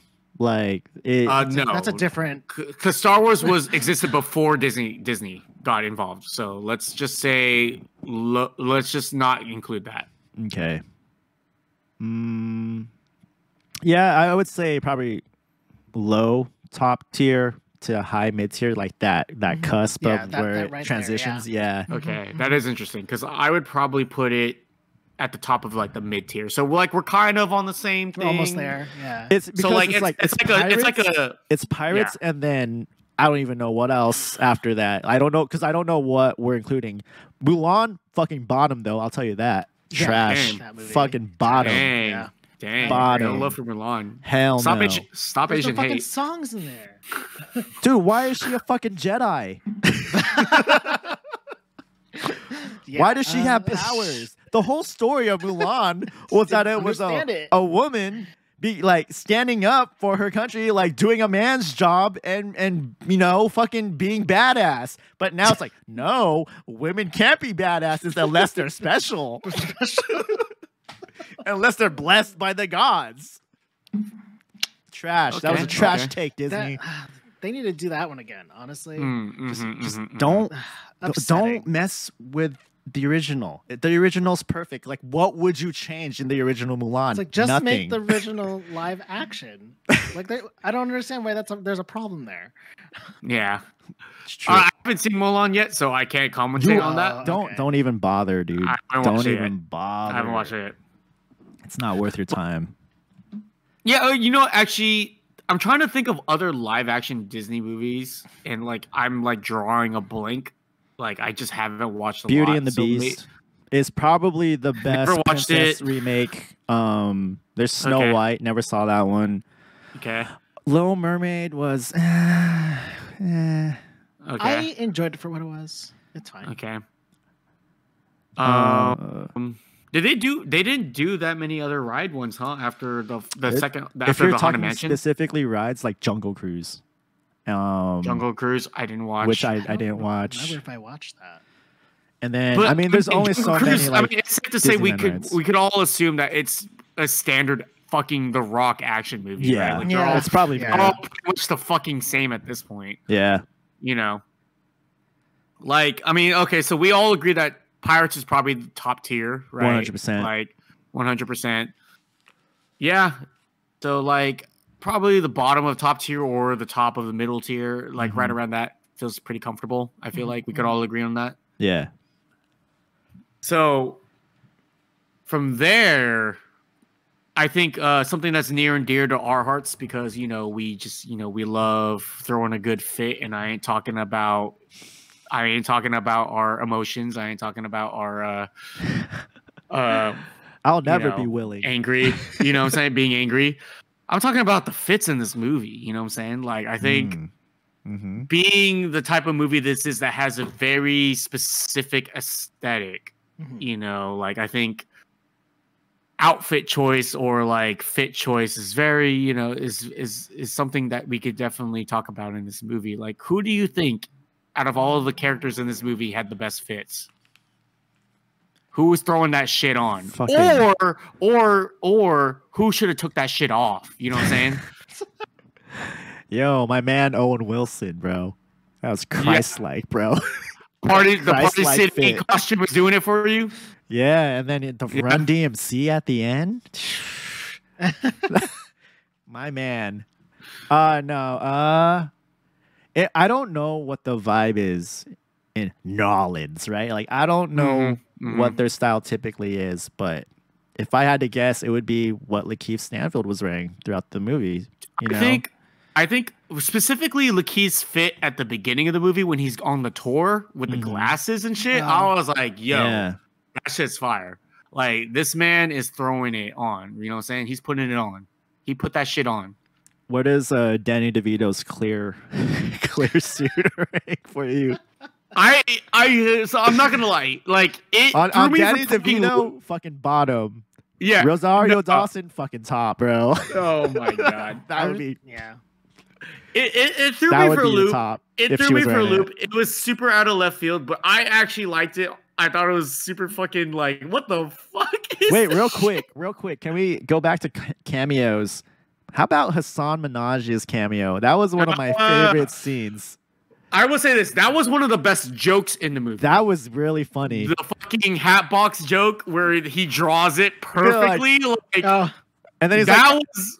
He's like, Go oh, ahead. he didn't have a nose. Oh, yeah. Why would he? Why would he have a nose? Why would he? Why would he? That was one of the best jokes in the movie. That was one of my favorite scenes. That was probably the hardest I laughed in the Same. entire movie. Same.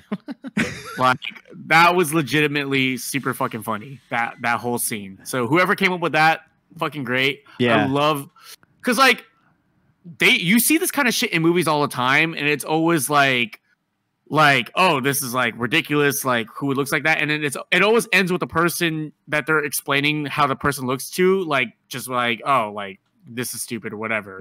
Them choosing to like for Hassan's character to draw it perfectly, like As I've a never fucking seen that. skeleton. I've never seen that. I've never seen that it end that way before, and I thought that was really fucking funny. You know? He was drawing that and didn't stop once, and he was Nope. Yeah. It's on the fly, just like, yeah, why would he have a Yeah. nose? Yeah. Yeah.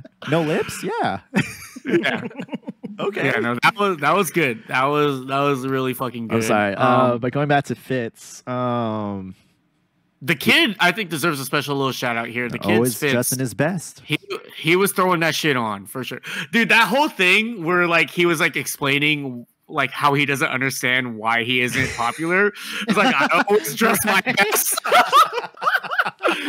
Like, oh, Poor guy, man. I felt so bad for him. Dude. Like, that shit was so good. It was so endearing. Like, it's That just kid like, was great, man. that kid was fucking amazing, man. Like, I always dress my best. The only fucking 9-year-old in the world that wears that shit. It's so fucking good. Amazing. So good.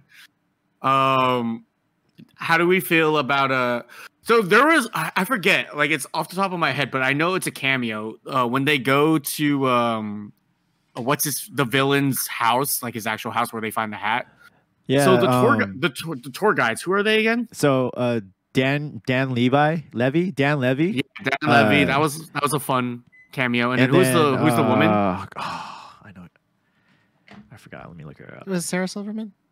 No. Which character she played? No, she's Winona Ryder. Winona Ryder. Oh, Yeah. that. That was a fucking fun Those were cameo. those good. Yeah. Those were good. The Yeah. funny thing is, though, I believe they were in the marketing. Like Dan Really? Dan Levy was for sure in the marketing. Like they advertised him as being in the movie, and it's like, wow, it's like literally like less than 3 minutes he's in. Yeah. He was so good for his part. He For was. the amount of time he was in the movie, he killed it. He was awesome. I kind of wish they could have like cut some He of the like ate crumbs. They could have Like the cut kids some say. of like the supernatural shit at the end for more of that tour, that murder Yeah, mystery. that would have been great. like to have Yeah. them like try to find things that might be them and just like go through Mhm. the bullshit of like the Mhm. murder mystery might have been like fun. But no, Yeah. we got more dumb shit. More Maybe, Hatbox. maybe, maybe I'm projecting because obviously one of the last AV clubs we did was the Booksmart AV Club, Mhm. and if you've watched Booksmart, there's a murder mystery like dinner party scene in there.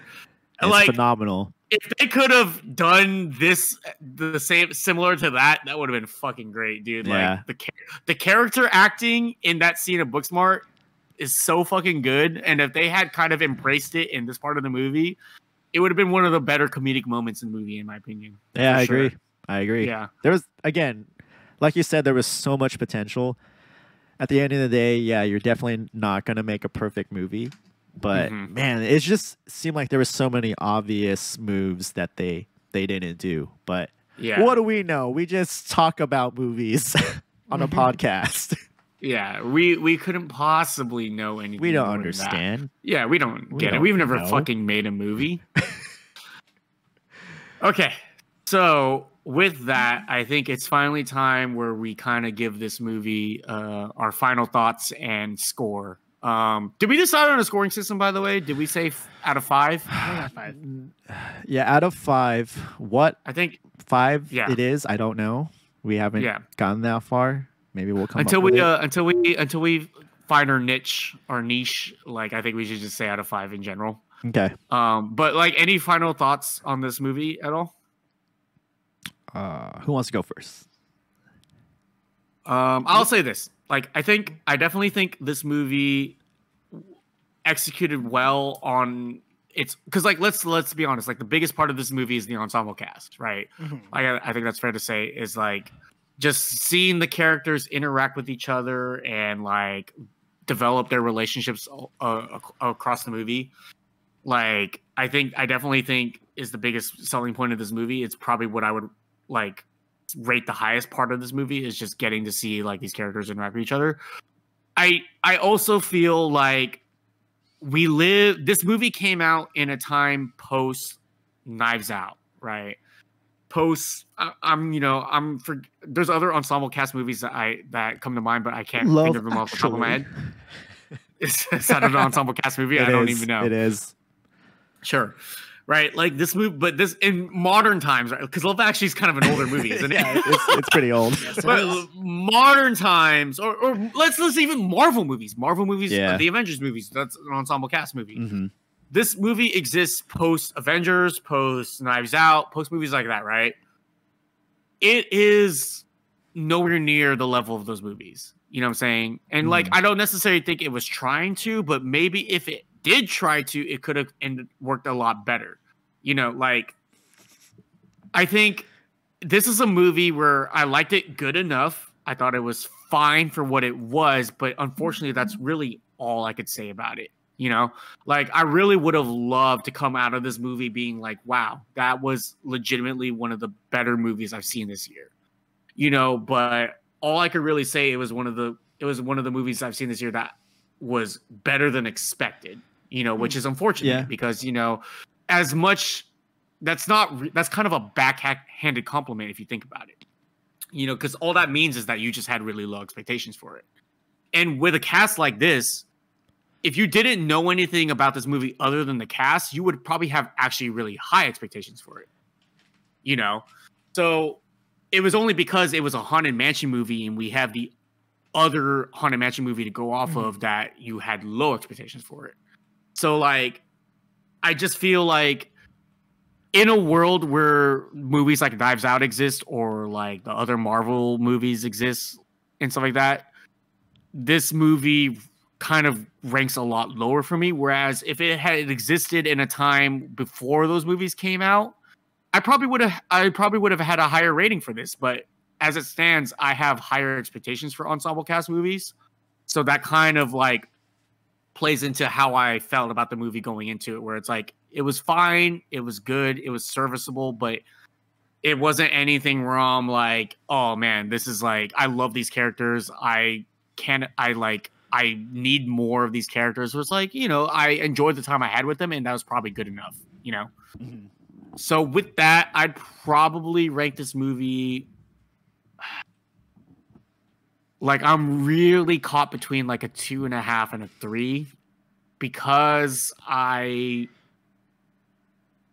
yeah, it's probably a 2.5 for me. Like, but like a high 2.5. It's like really, really fucking close to that 3 mark, 3 stars for me mark. But like, yeah, it'd probably be a 2.5 for me. Okay. Landon? I can definitely see where you're coming from, and I know you are a movie guy, like so I completely get where your opinions, you know, coming from. As somebody who enjoys Disney and enjoys, you know, Not the slur. who enjoys Disney more than the average person. You know, what they did with this movie, having it been based off a ride, I just feel like they did a good job at making, you know, well, not the first. I guess we don't talk about the Eddie Murphy movie. It's not that bad, guys. It's a fine popcorn. I don't know. flick. I've never seen it, but I haven't seen it in 20 years.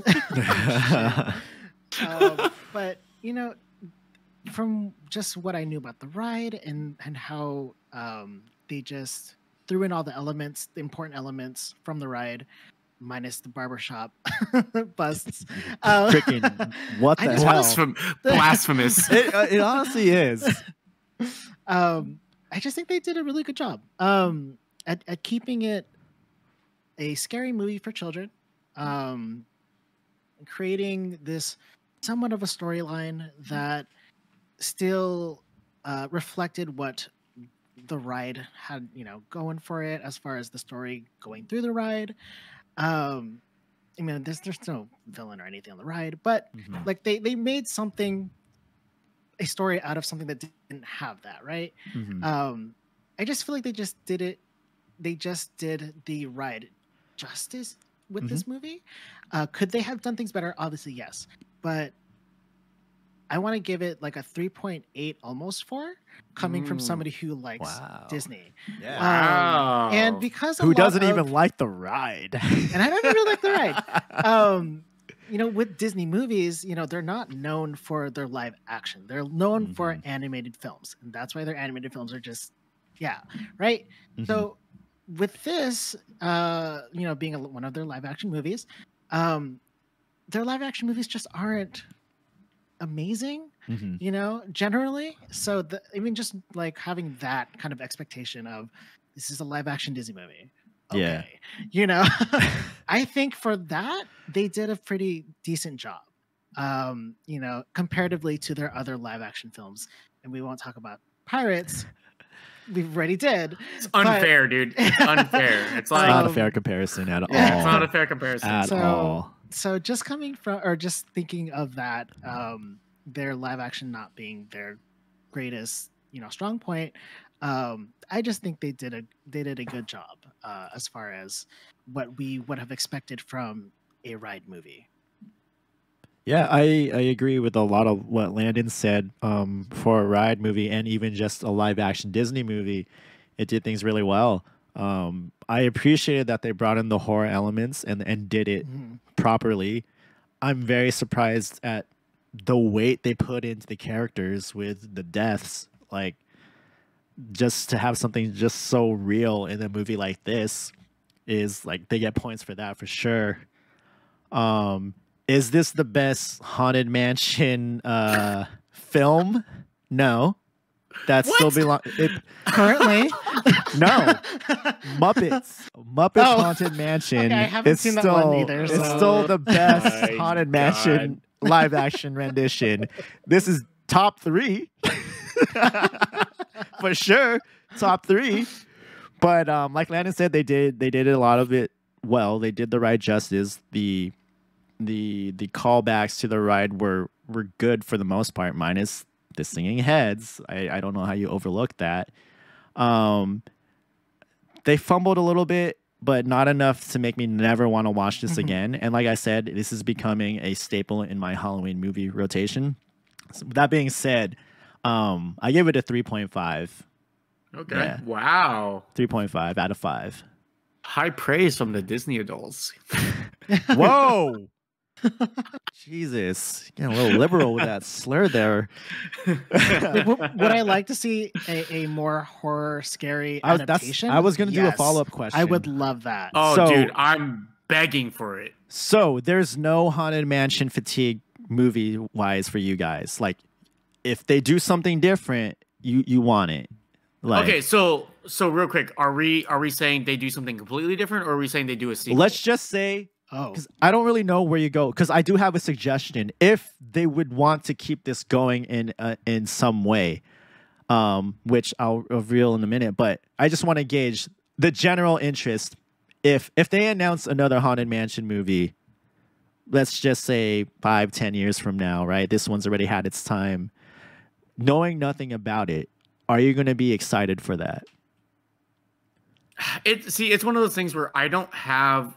It's because it's not like this is a franchise, right? Like, Mhm. and it's not like the movie ended in a way where like it necessarily needs a sequel. Unlike, again, I hate to keep fucking going back to it, but like Pirates, right? Like Pirates ended in a way where it built an entire world, around this ride. So like a sequel was kind of like expected in a weird way.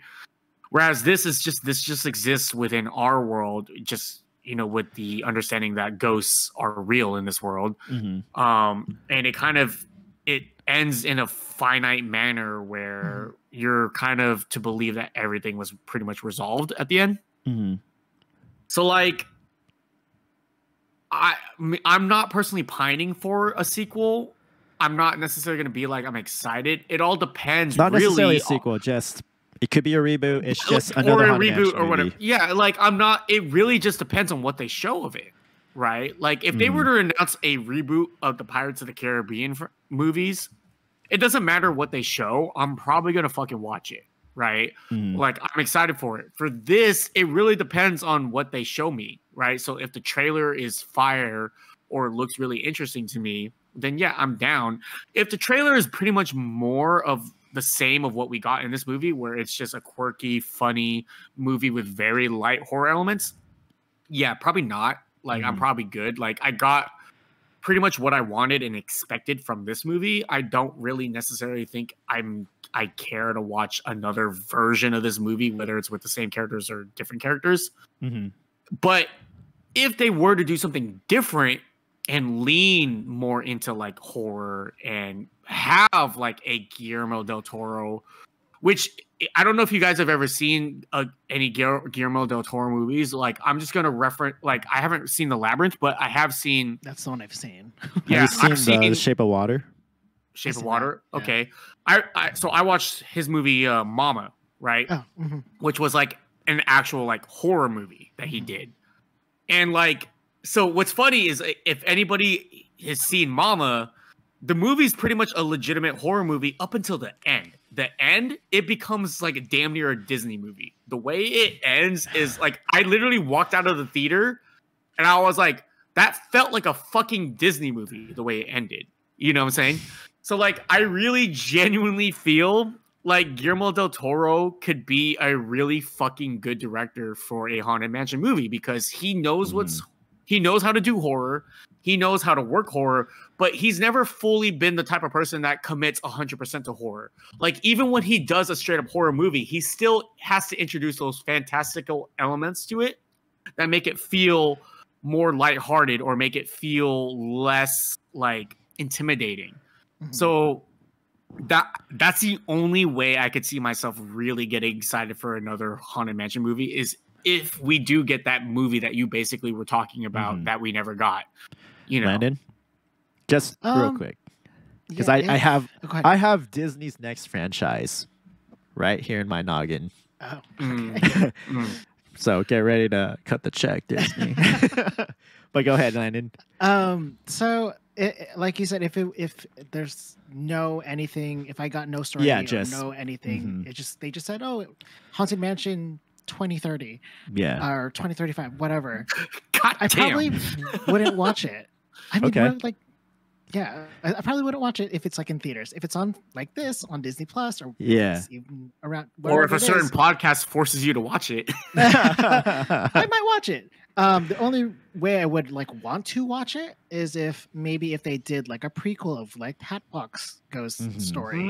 Okay. If they definitely did like a more scary approach, if it is Guillermo del Toro, cool. They have Tim Burton. Tim Burton does some like creepy things, and he has a very stylistic way. It may not be scary, but it could just be in a completely different style. I might be interested in seeing what he does. Okay. I think those would be the two, or I guess three, ways about if I would actually want to watch it. So here's how you do another Haunted Mansion movie without getting Haunted Mansion fatigue. So Disneyland Paris's version of Haunted Mansion is called Phantom Manor. And it actually has a story that it's telling in the ride. And it's pretty fucking dark. Basically, I'm going to like talk in generalizations because I don't remember the specifics. But basically, there's this oil tycoon, I think. He's this rich guy. And then he has a daughter. And I think throughout the ride, his daughter is trying to get married to like 4 different suitors, and the dad dies. He becomes like, he haunts the house that they live in. It's called Phantom Manor, and he proceeds to kill each one of the suitors in different ways. Now, you get that Haunted Mansion element with a dark story, but then they tie in Phantom Manor to Big Thunder Mountain. Like, that's his company. Like, he owns that railway. He's the owner of it. That's how he got rich. And he owns that company and built the town or whatever. He was like, whatever, head honcho guy. But that's how you do another Haunted Mansion movie while simultaneously starting the Disney Ride universe. The Disney Ride Extended Universe. The Disney Ride Extended Universe. Because if you guys look it up... The Dro. So if you guys, after this, look up Phantom Manor on YouTube, it's fucking badass. It's like, it could possibly be my favorite ride of all time if I ever go there and actually get to ride it. It's insane. So, yeah, another Haunted Mansion movie, I'd be like, yeah, maybe. If it looks good, I'll see it. But if you do a Phantom Manor movie, you fucking get Guillermo del Toro to do that, I'm there, camping out. Day one. So that's my opinion. Like, honestly, what you guys both said. So like Landon with the prequel idea or like the Tim Burton idea, I could be into both of those, I guess. Like, that would definitely be it. And it's especially if they adapt like a story that's a little bit more darker or like has more substance to it. Like, let's just be honest, right? Like, I feel like as the story is in this movie, like, if you really think about it, it's like the most surface level story you could tell. There's not a lot of substance to it. There's not a lot you could do to it. You know what I'm saying? Like, I mean, they had to create something out of just scenes in a ride, right? That don't necessarily tell anything. It's unfortunate because they didn't have to do that, right? They had the Disneyland Paris story to build off of. They could have chose to do that. They didn't. Once you start mixing rides, though, then it's not Haunted Mansion. Yeah, and it's not Haunted Mansion. Like, I mean, put it this way. Let me put it this way: the fact that they brought in something from fucking Disneyland, like fucking Haunted Mansion, Disney World, The Fisherman, and we were all like, "The fuck is that? Yeah, that's lame. Like, this is bullshit." Is Gracie mentioned at all in the Haunted Mansion ride? Yeah. Really? Okay. Okay. And like I said, he was a character, one of the driving forces in the Eddie Murphy movie. So all right, fair enough. Yeah, sure. I guess America just gets subpar versions of everything, huh? It's kind of true. It's kind of true. That's cool. If you guys want to exist in mid and be okay with that, that's fine by me. That's fine. You know what? I just came to a revelation right now. The Haunted Mansion movie, this one, is just a metaphor for Disneyland. It's like, it could be better, but you're confined to your space and what you have to work with. They can't expand. They can't get rid of any old rides. They're just stuck, and you have to do the best you can. And you guys are going to watch it three times a year, every year. Which is why they're starting Halloween in August. So that's that. Okay, Well- so we have a 2.5 for me, so 2.5. Mm-hmm. Landon, you said 3.8, Mm-hmm. and then Matt, I'm sorry, remind me again what your score was. 3.5. 3.5. Okay, so Is that enough to pretty average? What's the average of our rankings? Now you're asking for math. Probably like 3. Like 3.8 plus 3.5. Oh fuck! I just like fucked that maybe up. a little bit over 3 because like 2.5, and then 3.5 would average out to 3, right?